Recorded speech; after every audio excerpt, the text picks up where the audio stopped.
기도의 응답을 받는 자의 삶이 분명히 있어요. 기도의 응답을 받지 못하는 자의 삶과 기도의 응답을 받는 자의 삶은 같을까요? 다를까요? 다르죠. 분명히 다른 것을 우리가 아셔야 돼요. 기도의 응답을 받는 자의 삶이 있다는 거예요. 오늘 말씀을 잘 읽어보면 기도의 응답을 받는 자의 삶이 분명하게 기록된 내용을 우리가 확인할 수가 있습니다. 어떤 목사님이 시골에서 목회하셨는데 어떤 해에 아주 극심한 가뭄이 왔어요. 그래서 몇십 년 만에 가뭄이다 그래가지고 난리가 난 거예요. 모내기를 해야 되는데 뭐를 못 내는 거예요. 거기만 그런 거 아닙니다. 전국적으로 가뭄이 와서 몇십일 동안을 비 한 방울 내리지 않는 거예요. 그러니까 모든 교회마다 너무 비가 안 오니까 농사 짓는 일 없는 교인들도 전국적으로 비가 오지 않으니까 하나님이시여 비를 내려주시라고 불쌍히 여기시라고 그렇게 기도를 했는데 모든 교회가 다 기도를 하는 거예요. 전국적으로. 그랬는데 그 목사님이 있는 교회도 시골이고 농사 짓는 분들이 있으니까 기도를 같이 하는 거예요. 그래서 열심으로 기도하다가 이제 어느 날 교회에 행사가 있어서 모든 교인이 다 모였어요. 그러는데 유독히 어떤 유치원 다니는 그 어린 여자아이 하나가 우산을 들고 나온 거예요. 우산을. 근데 다른 교인들은 누구도 한 사람도 우산을 들고 나온 사람이 없었어요. 그래서 목사님이 너무 이상하니까 이 아이만 날씨가 멀쩡한데 맑은데 우산을 들고 나왔으니까 이상해가지고 그 아이에게 물어보신 거예요. 야, 넌 어찌 우산을 들고 나왔느냐? 그랬더니 이 아이가 목사님에게 하는 말이 뭐냐면 목사님, 우리가 비 내려달라고 하나님 앞에 기도했지 않습니까?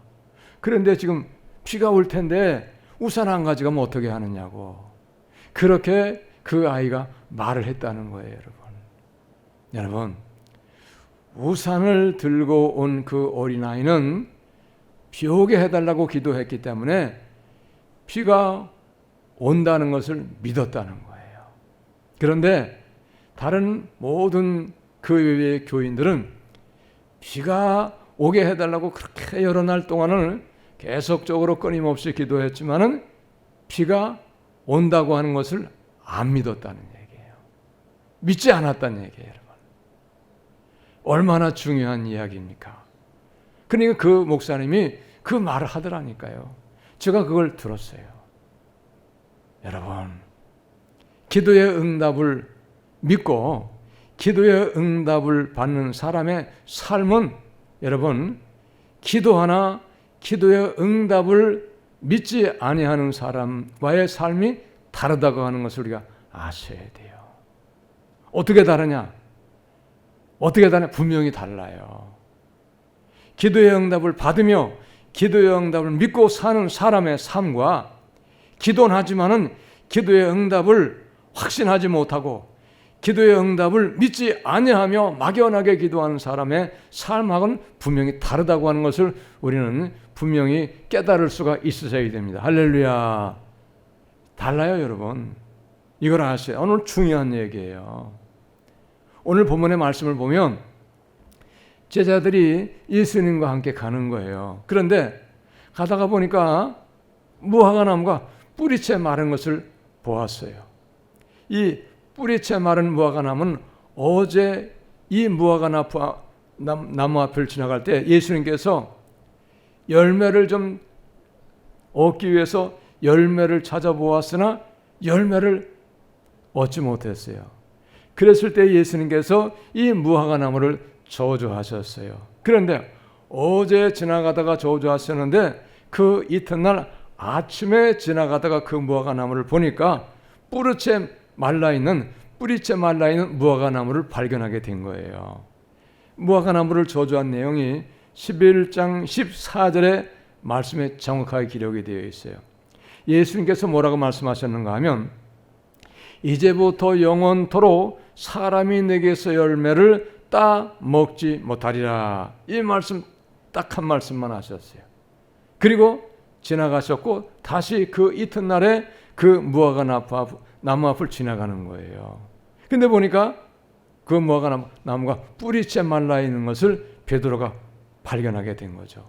그게 베드로가 이 뿌리째 마른 무화과 나무를 보고 예수님께 이제 여쭙는 거죠. 라비어 그랬어요. 보소서 저주하신 무화과 나무가 말랐나이다. 이런 얘기죠. 선생님, 어제 그거 저주하신 나무인데 오늘 아침에 보니까 벌써 말랐네요. 뿌리째 말랐네요. 너무 놀라운 모습으로 예수님에게 그렇게 말씀을 드리는 거예요. 그랬더니 예수님께서 무슨 말씀을 하시는가 하면 이르시되 하나님을 믿으라.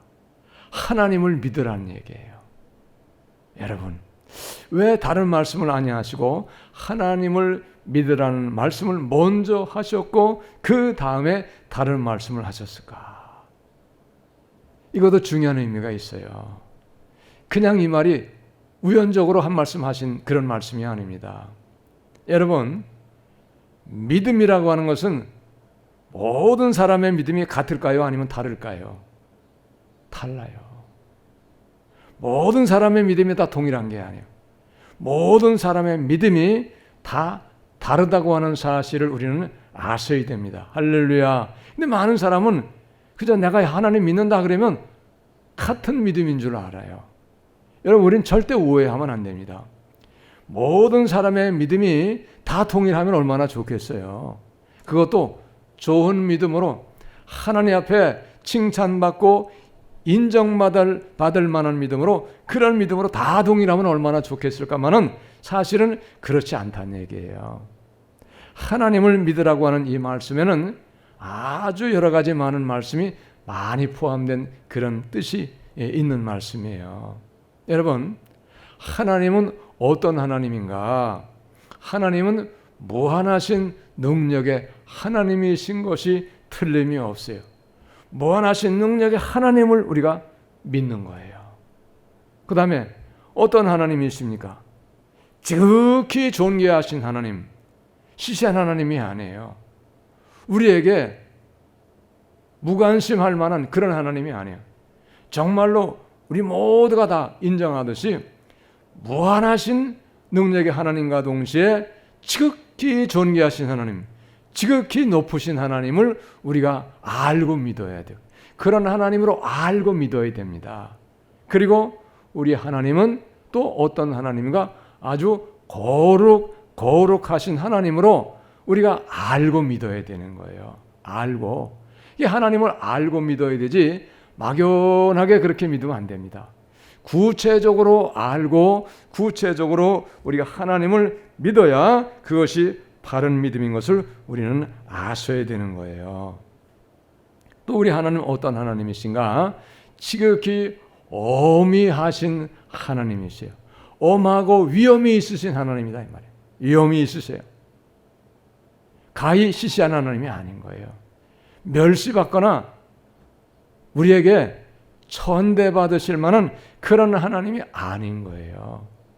이렇게 하나님을 무한하신 능력의 하나님, 지극히 존귀하신 하나님, 거룩하신 하나님, 그리고 아주 위엄이 있으신 그런 하나님으로 믿을 때에 그 믿음이 하나님이 인정하실 만한 믿음이 되고, 그리고 하나님이 기뻐하실 만한 믿음이 된다고 하는 사실이에요.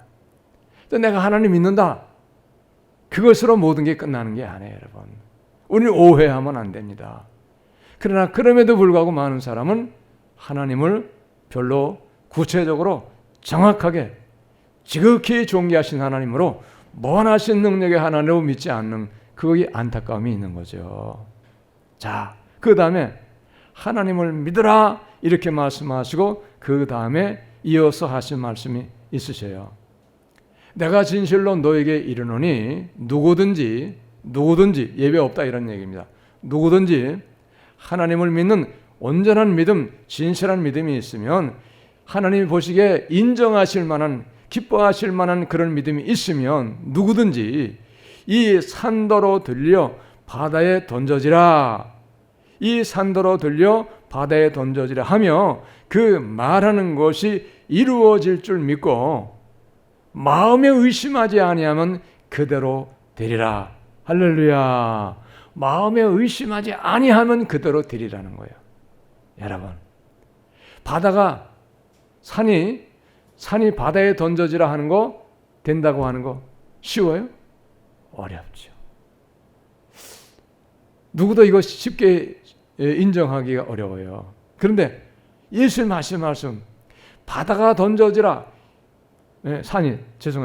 이 산이 바다에 던져지라 해도 그 말하는 것을 의심하지 않고 믿으면, 이루어질 줄을 믿으면, 그러면 그대로 되겠다는 거예요. 의심하지 않으면. 그렇게 기도해놓고 그렇게 말해놓고 될까? 안 될걸. 그게 되겠어? 이렇게 의심하게 되어지면 그 기도는, 그렇게 믿는 것은 의심했기 때문에 안 된다는 거예요. 의심했기 때문에 안 된다는 거예요.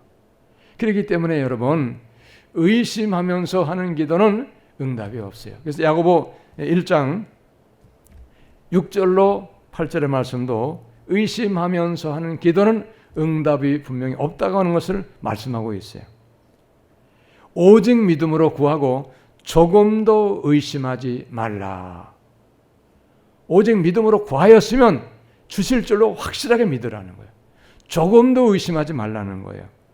의심하는 자는 마치 바람에 밀려 요동한 바닷물결 같으니, 의심하는 자, 될까? 되겠지. 안 되겠는데. 이렇게 의심하는 거예요. 그거 되겠어? 아무리 생각해도 안 될 것 같아.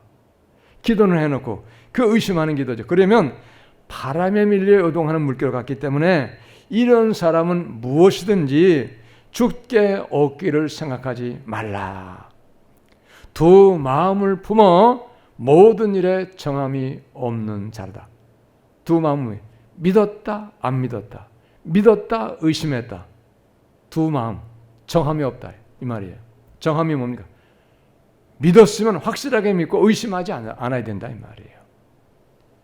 그것이 정함이 있는 기도인데, 정함이 없는 기도는 믿었다, 의심했다, 안 믿었다.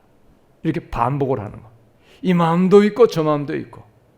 이런 믿음의 기도는 응답이 없다는 거예요. 여러분, 또 어떤 기도가 의심하는 기도일까요?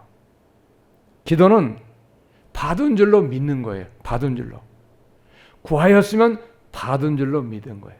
문제가 있어서 그 문제가 해결되기를, 그 문제를 해결해 주실 기도했으면 해결 받은 것으로 믿고 미리 받은 믿음으로 살아가는 거예요. 해결받은 믿음으로 살아가는 것이, 그것이 기도의 응답을 믿는 사람의 삶인 거예요. 그것이 의심하지 않는 사람의 삶인 것을 여러분 믿으시기 바랍니다. 근데 의심하는 기도하는 사람 어떤 사람이냐? 기도해놓고 하나님 이 문제 해결했어요. 이 문제 때문에 너무 어려워요. 이 문제 때문에 너무 힘듭니다.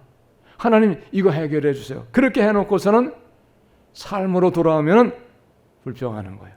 환경을 보고서 원망하는 거예요. 그리고 만족하지 못해요. 불만족하는 거예요.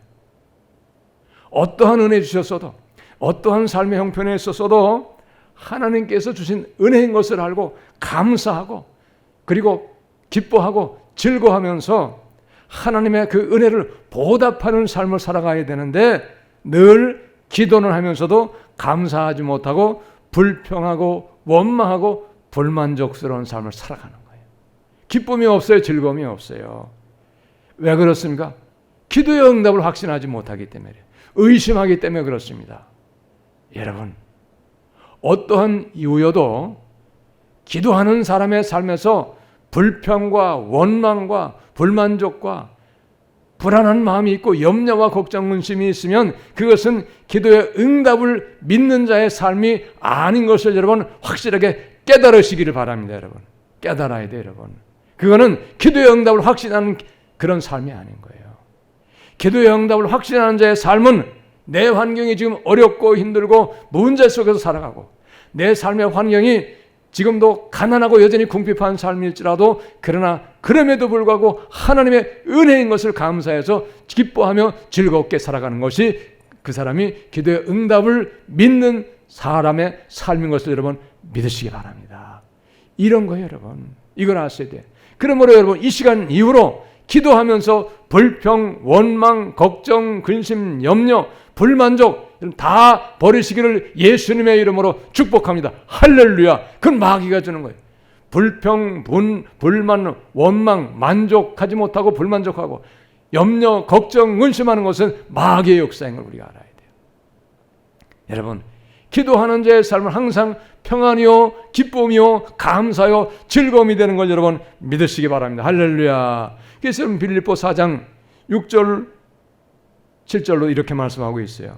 아무것도 염려하지 말고 다만 모든 일에 아무것도 염려하지 말고 기도하면 너 아무것도 염려하지 말라 그러니 다만 모든 일에 기도와 간구로 너희 구할 것을 감사함으로 하나님께 아뢰라. 왜 감사함으로 아뢰라고 그렇게 말씀하세요? 응답하심을 믿고 미리 감사하라 이 말이에요. 미리 감사하라. 그래 어떤 분들 보면 어떤 기도의 제목이 있을 때 보면은 입으로도 감사하지만 실질로 기도의 응답을 받을 줄로 믿고 받은 것으로 믿고 미리 감사의 예물을 드리는 분도 있더라고요. 이런 분도 있어요. 그런 분 적지 않아요, 여러분. 미리 감사하는, 미리 응답받는 걸 확신하는 거예요. 여러분, 그렇게까지 하는데 어떻게 하나님이 그의 기도를 안 들어주시겠어요? 믿으시기 바랍니다. 생각을 해보세요, 여러분. 예?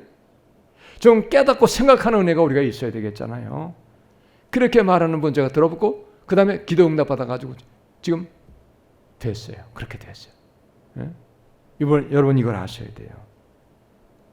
자, 그 다음에 그리하면 모든 지각에 뛰어난 하나님의 평강이 그리스도 예수 안에서 너희 마음과 생각을 지키시리라. 할렐루야. 우리의 마음과 생각을 지키시리라는 거예요. 감사함으로 아무것도 염려하지 말고 모든 일에 간구와 기도로 우리의 구할 것을 하나님께 아뢰면, 감사함으로 아뢰면 하나님이 모든 일을 그리스도 예수 안에서 우리의 마음과 생각을 지켜주셔서 응답의 길로 인도하시겠다. 그런 말씀이에요. 할렐루야. 응답하는 길로 우리를 인도하시겠다. 마음과 생각을 글로 인도하시겠다.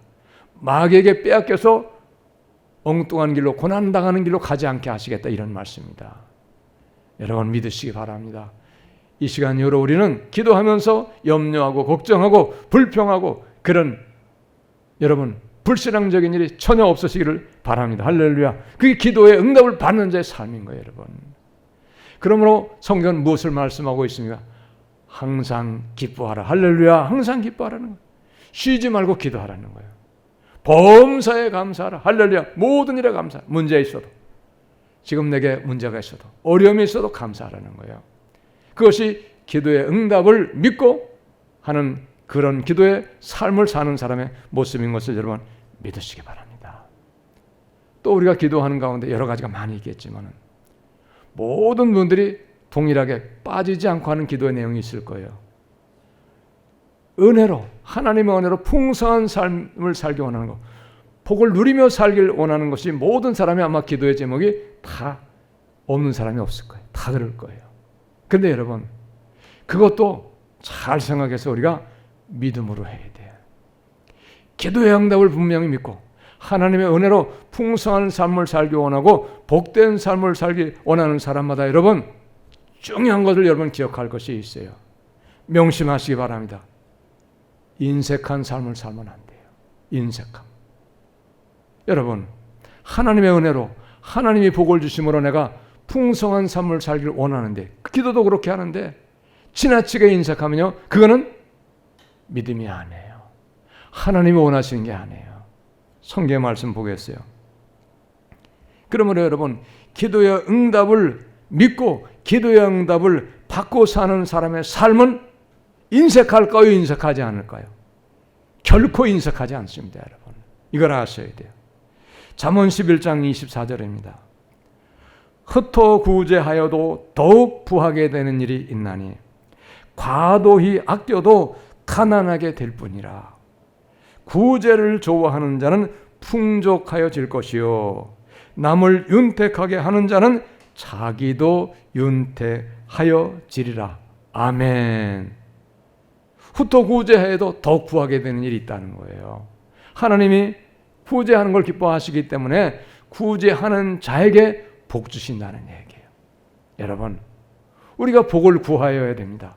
하나님의 은혜를 구하여야 돼요. 그런데 나만을 위하여 나만을 위하여 복을 구하고 나만을 위하여 은혜를 구한다고 하면 하나님이 기뻐하실 리가 없어요. 도리어 나는 어렵고 힘들고 나는 가난하고 궁색할지라도 나보다 더 어려운 사람을 바라보면서 긍휼히 여기는 마음으로 하나님, 나도 어렵지만 아무개 보니까 너무 힘드네요. 하나님, 제게 저 사람 도울 수 있도록, 저 사람 구제할 수 있도록, 저렇게 어려운 사람 도울 수 있도록 하나님 저에게 은혜를 베푸시고 저에게 복을 내려주세요. 저에게 풍성한 은혜를 주시옵소서. 그렇게 기도할 때에 하나님이 그 사람의 기도를 외면하시겠냐 이 말이에요. 기뻐하십니다. 할렐루야. 기뻐하세요. 그러면 우리는 나도 힘들고 어렵지만 나도 궁핍할지라도 여러분 믿음으로 우리가 먼저 구제하는 일을 힘쓸 때 하나님이 우리의 믿음을 보시는 것을 여러분 믿으시기 바랍니다. 믿으셔요 여러분. 또 있습니다. 잠언 19장 17절 말씀입니다. 가난한 자를 불쌍히 여기는 것은 여호와께 구워드리는 것이니. 가난한 자 구제하는 건 하나님께 구워드린다는 거예요. 빌려드린다는 거예요. 그의 선행을 그에게 갚아주리라. 할렐루야. 여러분, 하나님이 내 것을 구워가셨는데 그걸 잊어버리시겠어요? 잊어버리지 않으십니다. 하나님 내 것 구워가셨으면 더 많은 것으로 수십 배, 수천 배, 수만 배로 갚아주실 것을 여러분 믿으시기 바랍니다. 할렐루야. 그러면 우리는 가난할지라도 구제하는 일에 인색하면 안 돼요. 지나치게 인색하게 아이고 나는 없어, 나는 힘들어, 나는 가진 게 없어, 그렇게 해가지고 우리가 불신앙적인 사람으로 살아가면 안 된다 이 말입니다. 이걸 믿으셔야 돼요. 잠언 28장 27절 말씀입니다. 가난한 자를 구제하는 자는 궁핍하지 아니하려니와. 할렐루야. 가난한 자를 구제하는 자는 궁핍하지 아니하려니와. 하나님이 가난한 자 구제하는 거 기뻐하시기 때문에 그 사람 궁핍하지 아니하도록 넘치도록 풍성한 복을 주시겠다는 말씀이죠. 그러나 못 본 채 하는 자에게는 저주가 그리라. 못 본 채 눈 딱 감아. 나 몰라. 나도 힘든데 어려운데 눈을 감아버리는 거예요. 저주가 그리라 그랬어요. 여러분, 얼마나 두려운 말씀입니까? 못 본 채 하는 거 저주가 그리라. 내가 너 저주, 큰 저주 내리겠다. 이런 말씀이에요, 여러분. 하나님의 말씀입니다. 전능하신 말씀입니다. 믿으시기 바랍니다. 얼마나 두렵습니까? 그러므로 여러분, 우리는 기도해야 되지만 믿음의 기도해야 되고, 내가 기도했으면 하나님이 내게 풍성한 은혜를 주시고 내게 복을 주실 것을 믿고 이미 받은 자의 마음으로 풍성한 여러분 마음으로 구제하고 나누고 선한 일을 위하여 살아갈 수 있는 우리 모두가 다 되시기를 예수님의 이름으로 축복합니다. 할렐루야. 그것이 기도의 응답을 믿는 자의 삶이 되는 거예요. 기도에. 나도 없어도, 나도 힘들어도, 그러면서도 또 다른 나보다도 어려운 사람을 돕는 거예요. 여러분, 그것이 기도의 응답을 받는 자의 삶의 모습인 것을 여러분 믿으시기 바랍니다. 의심하는 기도, 어떤 기도입니까? 불평하고 원망하고 불만족하고 그리고 걱정, 염려, 근심 속에서 기도하며, 그러나 기도하면서도 그렇게 살아가는 거예요. 그거는 여러분 응답을 믿는 자의 삶이 아닌 거예요. 응답을 받는 믿음의 기도가 안 되는 거예요. 나는 믿음으로 기도했을지라도 하나님 그걸 인정하지 않으신다는 거예요. 여러분, 기도는 이미 받은 줄로 믿고 믿음으로 모든 행위를 하는 거예요. 믿음의 행위를 모든 것으로 하는 거예요. 할렐루야. 믿으시기 바랍니다. 감사하고 기뻐하고 즐거워하고 이미 받은 줄로 믿으면서 하나님을 기쁘시게 하고, 그리고 구제도 하고, 그리고 선행도 하면서 사는 거예요. 그러면서 오직 어떠한 은혜를 내려주실지라도 하나님의 은혜로 감사하며 사는 거예요. 그래서 여러분, 마태복음 6장의 말씀도 뭡니까? 염려하지 말라는 거예요. 무엇을 먹을까, 무엇을 입을까, 무엇을 마실까 염려하지 말라. 이는 다 이방인들이 하는 것이니라. 안 믿는 사람이 하는 거라는 거예요. 적으면 적은 대로, 핍절하면 핍절한 대로, 궁핍하면 궁핍한 대로, 보리밥 주면 보리밥 먹고, 쌀밥 주시면 쌀밥 먹고, 싸구려 옷 주시면 싸구려 옷 입고, 월세방 살게 하시면 월세방 살고, 전셋집으로 옮기게 하시면 전셋집으로 옮기고, 감사하고, 어떤 형편과 처져 있을지라도 우리는 감사하며 찬송하며 기뻐하며 즐거워하며 주신 은혜를 보답하면서 여러분 나누고 베풀면서 풍성한 은혜를 누리면서 살아갈 수 있는 우리 모두가 다 되시기를 바랍니다. 할렐루야. 기도에 응답받는 자의 삶은 다르다고 하는 사실을 우리가 분명히 알고 늘 감사하며 기뻐하며 은혜를 보답하며 평안의 삶을 살 수 있는 우리 모두가 다 되시기를 예수님의 이름으로 축복합니다. 할렐루야. 기도합니다. 하나님.